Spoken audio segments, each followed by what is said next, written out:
The rabbit thing had 6 legs and purple fur, but it tasted like chicken when cooked right. Daniel Reed had learned this through 3 months of desperate experimentation. 3 months since the hopeful dawn fell from the sky and scattered itself across 20 kilometers of alien forest. 3 months of burying friends, rationing supplies, and learning which plants would feed you and which would kill you. 47 survivors remained. 47 humans on a world that had no name, orbiting a star that existed on no chart. Today, Daniel hunted alone. He preferred it that way. Less talking, less pretending everything would be fine. Just him, the forest, and the simple goal of bringing back meat. The ruins appeared between the trees like bones pushing through skin. He had seen them before from a distance. Everyone had. Strange towers of black stone, covered in symbols no one could read. Commander Wells had forbidden exploration until they were more stable as a group. But Daniel's hunt had taken him further than usual, and now the ruins stood right in front of him, and his curiosity was stronger than his obedience. The entrance gaped like a mouth. Inside, dust covered everything. The symbols on the walls seemed to shift when he looked at them from the corner of his eye. Daniel told himself it was a trick of the light. He found the spear in what might have been a temple or might have been a kitchen. Hard to tell with alien architecture. The weapon lay on a stone pedestal, simple and crude. Just a wooden shaft with a sharpened stone blade bound to the end with dried sinew. It looked primitive, ancient, worthless, but Daniel was a practical man, and that stone edge was sharper than anything he had. Good for cutting meat. He took it. Nothing happened. No alarms. No traps. Just an old spear in his hands that felt surprisingly comfortable, like it had been made for human grip. That night, Daniel made camp near a stream. He built a fire, skinned his catch, and used his new spear to hold the meat over the flames. The fat dripped and sizzled. The smell made his stomach growl. The spear began to glow. Daniel dropped it immediately, scrambling backward. The glow spread from the stone blade down through the shaft, soft and blue and somehow warm. Then a voice spoke inside his head. "What are you doing?" Daniel's heart nearly stopped. He looked around wildly, but he was alone. The voice had come from nowhere and everywhere at once. I asked a question, the voice continued. It was patient, old, like stone wearing smooth over centuries. "What are you doing with me?" Daniel swallowed hard. His hands were shaking, but he was also very hungry, and the meat was starting to burn. "Cooking dinner," he said. Silence. Long silence. Then the voice spoke again, and this time there was something different in its tone. Something like surprise. "You use fire. You shape tools. You prepare your food before consumption." A pause. "Fascinating. Your species has not been cataloged." Daniel forced himself to breathe. "What are you?" "I am Vigil. I was created by the architects 12 million years before this moment. I am a weapon of great power, designed to be wielded by those worthy of inheriting our legacy."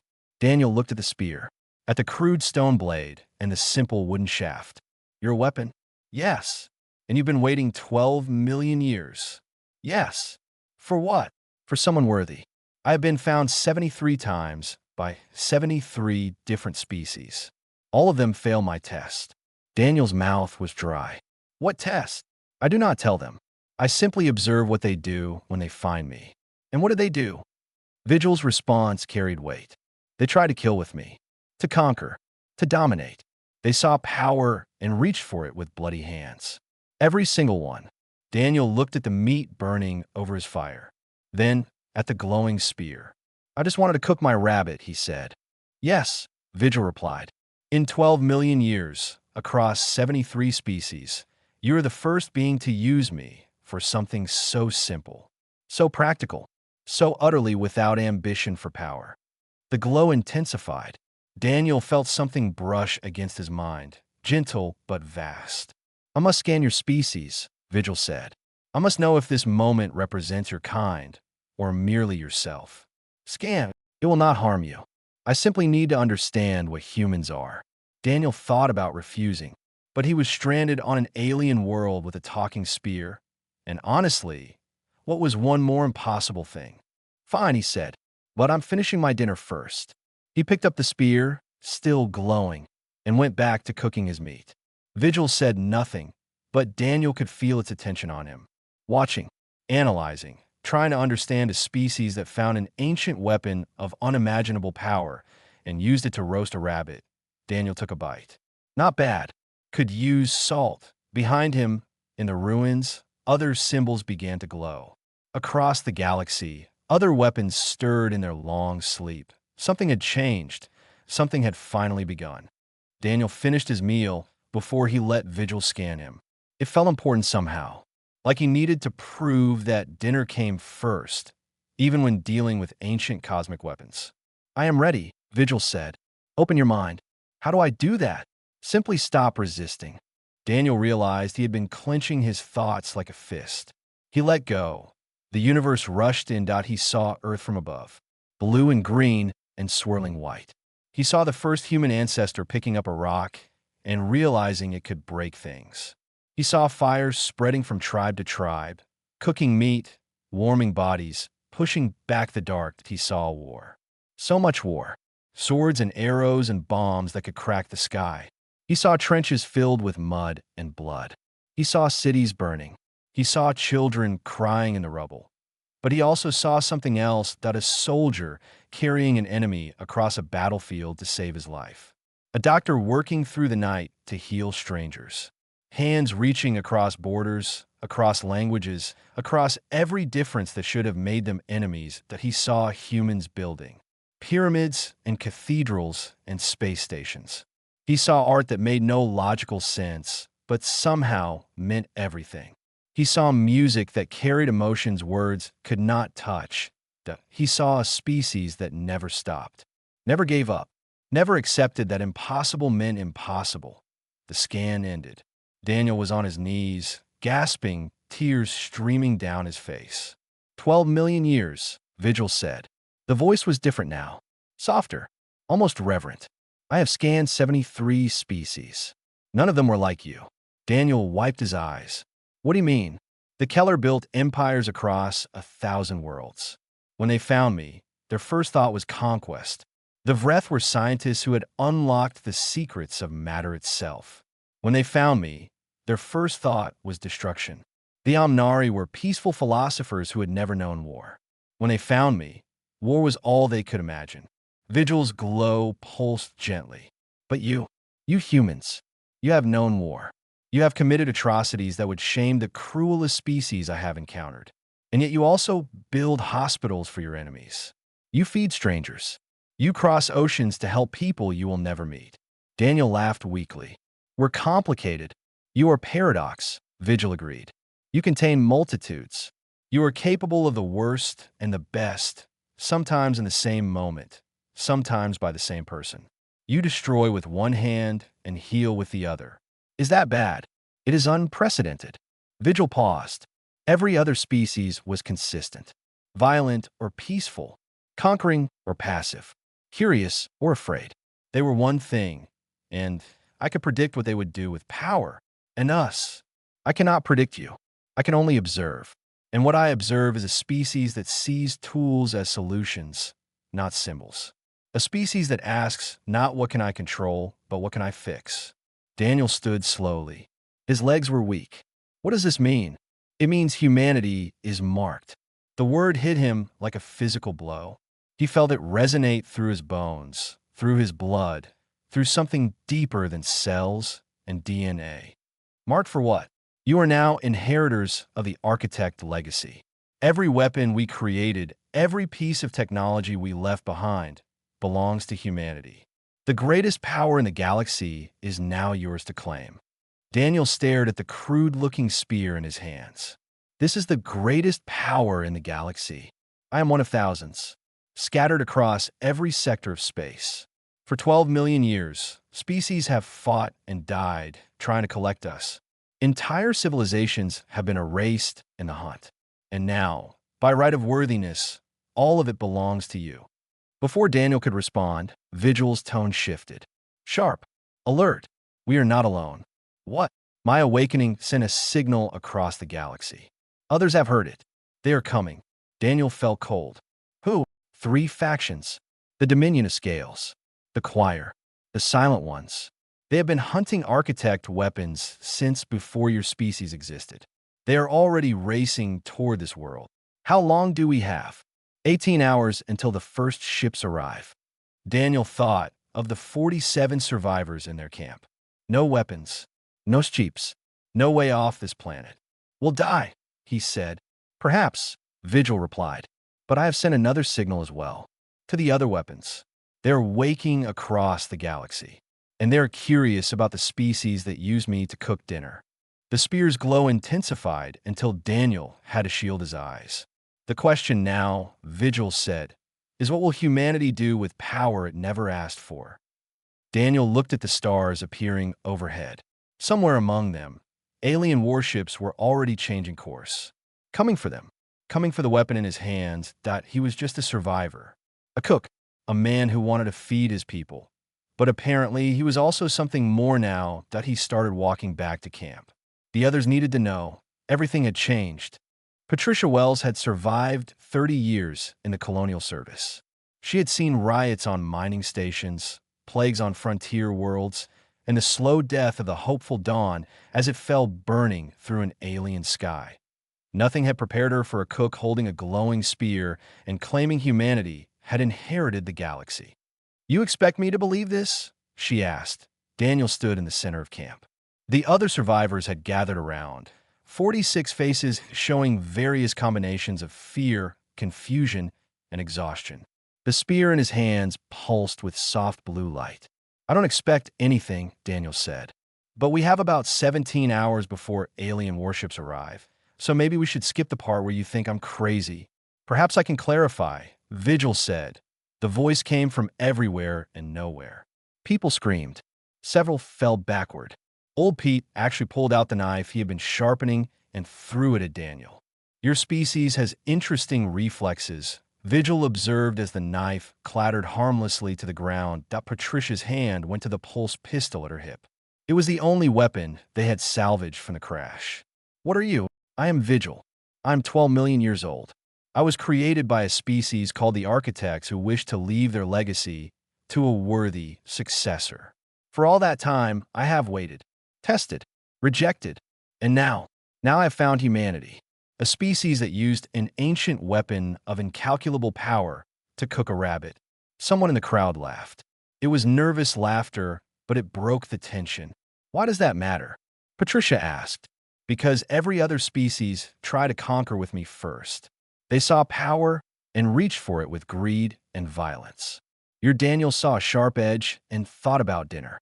It suggests a fundamentally different relationship with tools, with power, with possibility. Patricia looked at Daniel. He shrugged. I was hungry, he said. The problem, Vigil continued, is that my awakening has not gone unnoticed. 3 factions are now racing toward this world. They have been hunting architect technology for millions of years. They have destroyed countless civilizations in their search. They will not simply allow humans to claim what they believe is theirs. What factions? Patricia demanded. The Dominion of Scales.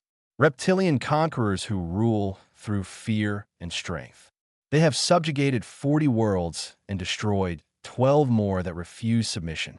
The blue glow flickered. The Choir. A hive mind species that absorbs other races into their collective consciousness. They believe individuality is a disease to be cured. Another flicker. The Silent Ones. They have never spoken a word to another species. They communicate only through violence. In 8,000 years of recorded galactic history, they have never negotiated, never surrendered, never shown mercy. The camp was silent now. The nervous laughter was gone. 17 hours, Patricia said. What can we do in 17 hours? Very little, Vigil admitted. But I've sent a second signal.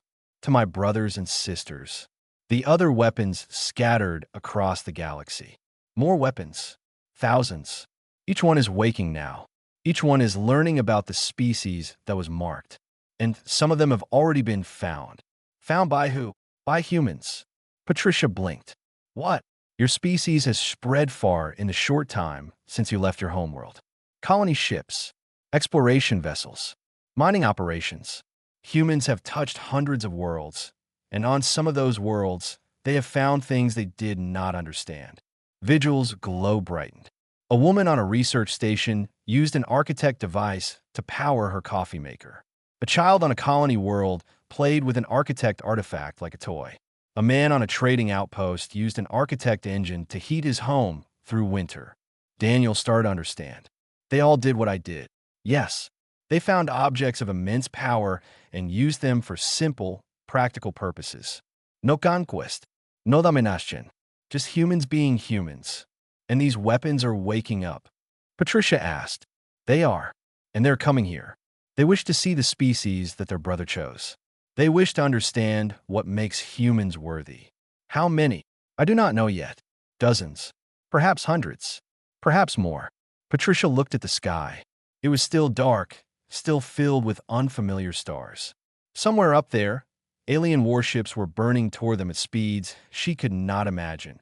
But somewhere else, something was gathering. Something was responding to Vigil's call. What do we do? She asked. Prepare, Vigil said. Not for war. Humans have fought enough wars. Prepare to show the galaxy what you truly are. Daniel looked at the spear in his hands, at the simple stone blade that had started all of this. And what are we? He asked. That, Vigil replied, is what we are about to find out. The first light of dawn touched the horizon. In the distance, something bright streaked across the sky. Too fast to be a meteor, too purposeful to be debris, the gathering had begun. The Dominion warship descended through the clouds like a falling mountain. Daniel watched it come down. The ship was massive, covered in scales that matched its reptilian crew, bristling with weapons that could probably crack the planet in half. It landed 300 meters from the survivor camp with a sound like thunder. Behind him, the other humans had gathered what they could. Rocks, sticks, one pulse pistol with maybe 12 shots left. Against that warship, they might as well have been armed with harsh language. But they also had something else now. 37 humans had arrived during the night.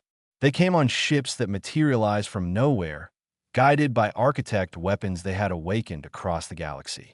A woman with a device wrapped around her wrist. A teenage boy carrying what looked like a metal sphere. An old man whose eyes glowed faintly blue. Each of them had found something ancient. Each of them had used it for something simple. And now each of them stood with the survivors, waiting. The warship's ramp lowered. Soldiers marched out in perfect formation. Their scales were gray and green, their eyes cold and yellow. They carried weapons that hummed with deadly energy, and then their commander appeared. Fleet Admiral Vasek was enormous. 3 meters tall, broad as a ground vehicle, with ceremonial scars across his snout that told stories of 100 victories. He walked down the ramp like he owned the planet, which, in his mind, he probably already did. Who speaks for these creatures? His voice was deep and rough, translated by some device Daniel could not see. Patricia stepped forward, but Daniel caught her arm. Let me, he said. I started this. He walked toward Vasek, holding Vigil in his hands. The spear's glow was dim now, almost invisible in the daylight. It looked like nothing more than a primitive hunting tool. Vasek saw it and laughed. That is an architect weapon. He gestured to his soldiers. We have spent 800 years searching for such things.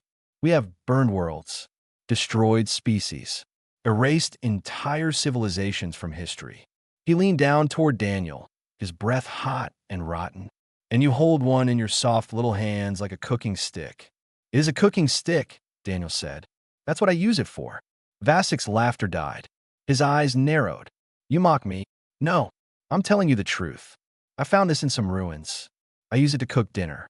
It woke up and told me humans were marked. Marked? Vasek spat the word. We are the Dominion. We have conquered 40 worlds. We have never been defeated. We are clearly the worthy inheritors of the architect legacy. Then take it, Daniel said. He held out the spear. Everyone went silent. The Dominion soldiers shifted uneasily. Patricia made a strangled sound of protest. Even the other weapon bearers seemed shocked. Vasek stared at Daniel like he had lost his mind. You surrender? I'm offering. You want it more than I do. I was just using it for cooking. If ruling the galaxy is that important to you, have it. Vasek reached for the spear. His clawed hand wrapped around the shaft. Nothing happened. He pulled it from Daniel's grip, held it up, tried to activate it.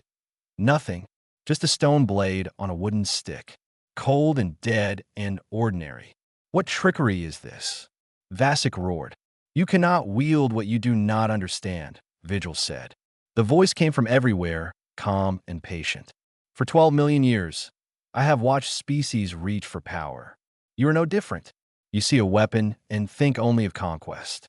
You see a tool and imagine only destruction. Vasek threw the spear to the ground. Then I will take these humans instead. Torture them until they reveal how to activate the weapons. Dissect them if necessary. You could try, Vigil said, but I think you should look up first. Vasek looked up. The sky was full of lights. Hundreds of them. Thousands. Ships appearing from nothing, guided by architect technology, carrying humans who had been chosen not for their strength or their ambition, but for their simple, practical, wonderfully human approach to the impossible. Every weapon my creators made is waking, Vigil said. Every one of them is coming here. And every one of them has found a human who used ancient power to heat a home, or brew coffee, or entertain a child. Vasek's soldiers raised their weapons, but their hands were shaking. You cannot fight them all, Vigil continued. You cannot conquer a species that does not want to conquer back. You cannot defeat an enemy that would rather feed you than destroy you. Daniel picked up the spear. In his hands, it began to glow again. Here's my offer, he said. Put down your weapons. Sit down with us. Let's cook you a meal, and we can talk about this like reasonable people. Vasek stared at him, at the glowing spear, at the sky full of ships. You're insane, he said. Daniel smiled. Probably, but I make a really good roasted rabbit. You should try some. In the distance, more ships appeared. The choir, the silent ones. The sky was getting crowded. The real test was about to begin. 3 fleets hung in orbit above the unnamed world. The choir's organic ships pulsed with sickly light, their hulls covered in living tissue that seemed to breathe. The silent ones had arrived in vessels of pure black metal, angular and sharp, like weapons given form. And the Dominion's war fleet bristled with enough firepower to crack a moon. They were not firing at the humans on the surface. They were firing at each other. Patricia watched the orbital battle through a display that one of the architect weapons projected into the air. Explosions bloomed like flowers. Ships tumbled and died. Thousands of aliens were killing each other over the right to claim weapons they could not even use. This is what we inherited, she asked. Yes, Vigil replied. For 12 million years, this is what my creator's legacy has caused. War without end. Death without meaning. Species destroying each other for power they do not understand. Daniel sat apart from the others, staring at his hands. The spear lay beside him, its glow steady and calm. The architects, he said, why did they make these weapons? They faced extinction. A great enemy, long forgotten now, threatened to wipe them from existence. They built us to save themselves. Did it work? No. The enemy destroyed them anyway. But before the end, the architects scattered us across the galaxy with one final command. Find the worthy. Pass on our legacy. Let something of us survive. And in 12 million years, no one was worthy. Correct. Every species that found us wanted power. They saw weapons and reached for them. They saw tools and imagined conquest. None of them stopped to think that perhaps power was not the point. Daniel looked at the battle raging above. Then what is the point? That is what the architects never figured out. They were brilliant engineers. They built technology beyond anything the galaxy has seen since. But they could not answer the simplest question. Why? Why build? Why fight? Why survive at all? The ground shook as something massive crashed nearby.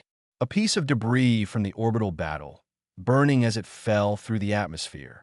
I think that's why they failed, Vigil continued. They built weapons to solve problems, but the weapons became the problem. They created power without purpose, legacy without meaning. Daniel picked up the spear. He looked at it for a long moment. And you think humans can do better? I do not know, but you are the first species to make me wonder. The choir's ships broke formation. They were attempting to land, to absorb the humans into their collective before the other factions could reach them. The Dominion moved to intercept. The Silent Ones circled like predators waiting for the right moment to strike. "We have to stop this," Daniel said. "How? I don't know. But if this is our legacy now, we can't just let them kill each other." He stood up. The other weapon bearers gathered around him.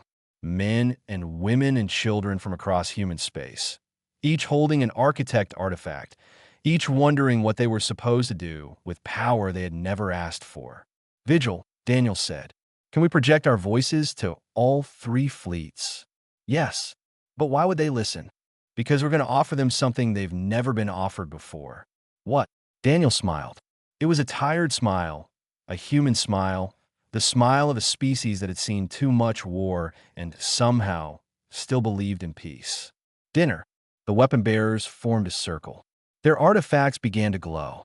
Power older than human civilization flowed through them, connecting them, amplifying their voices until they could be heard across the system. "Attention all vessels," Daniel said. "This is Daniel Reed, speaking on behalf of humanity. We are the inheritors of the architect legacy. We hold their weapons, their technology, their power." The orbital battle paused. Not stopped, but paused. Ships held their fire, waiting. "For 12 million years, you have fought over these weapons. You have destroyed each other, destroyed worlds, destroyed entire species. And for what? Power you cannot use? A legacy you do not understand." Silence from the fleets. "We are done fighting. We will not fire on you. We will not conquer you. We will not destroy you." Daniel took a breath. "Instead, we invite you to land. All of you, put down your weapons. Sit with us. Let's share a meal." The Dominion commander's voice crackled through. "You cannot be serious. Completely serious. We have food. We have fire. And apparently, we have all the time in the universe because none of you can take these weapons from us anyway." Another pause. Then, slowly, the choir ships began to descend. Then the Dominion, and finally, impossibly, the Silent Ones. "What are you doing?" Patricia whispered. Daniel shrugged. "I have no idea. But I figure if I can cook for 47 survivors, I can probably cook for a few more." The most important diplomatic negotiation in galactic history was about to begin, and it would start with dinner. The negotiation lasted 3 days, 3 days of cooking. 3 days of aliens sitting around fires built by human hands. 3 days of species who had never known peace struggling to understand why they weren't being killed.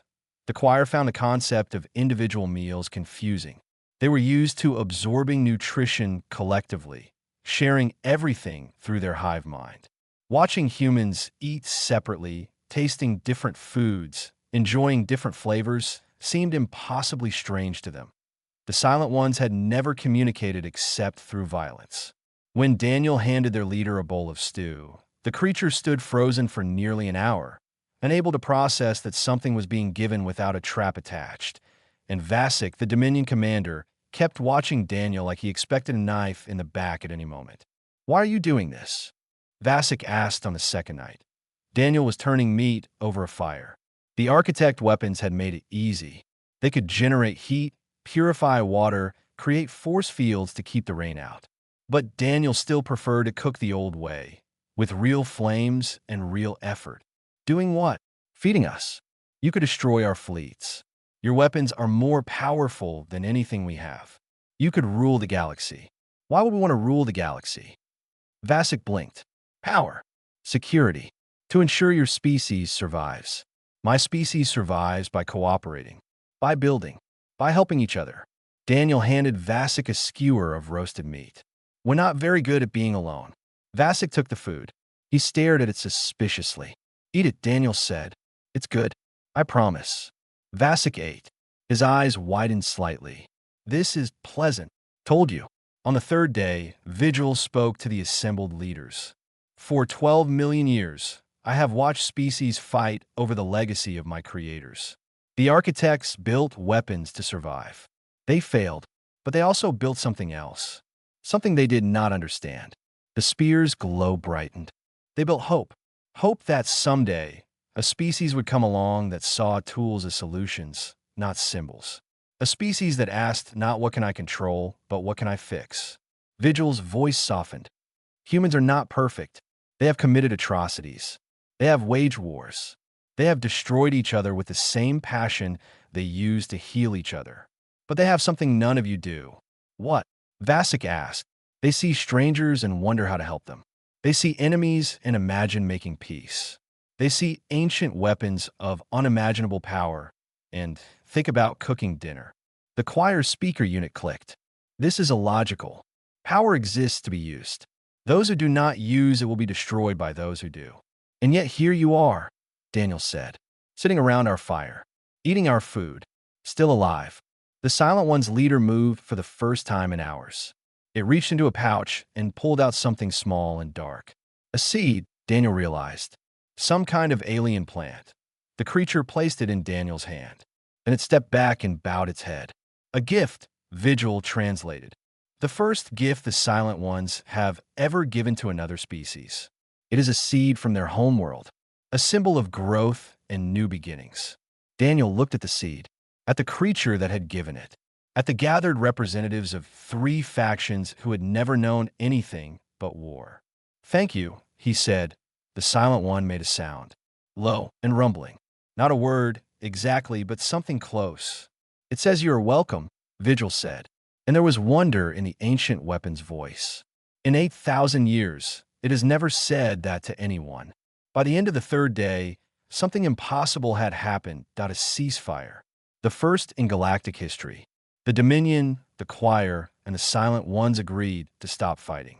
Not peace, not yet, but pause. A chance to think about things differently.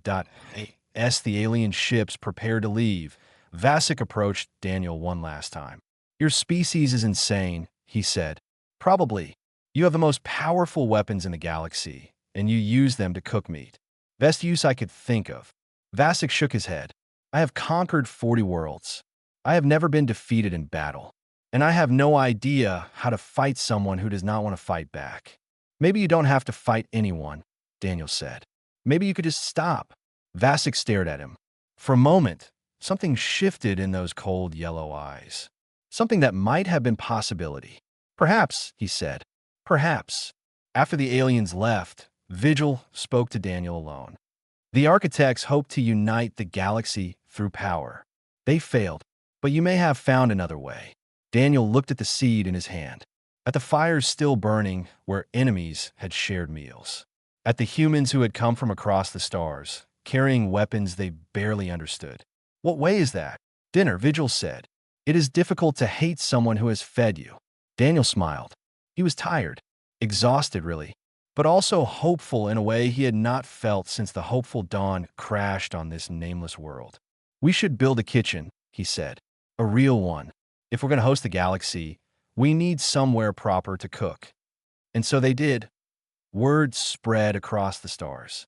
The strange, soft species who had inherited ultimate power and used it to feed their enemies. Other species came to see. Some came to challenge.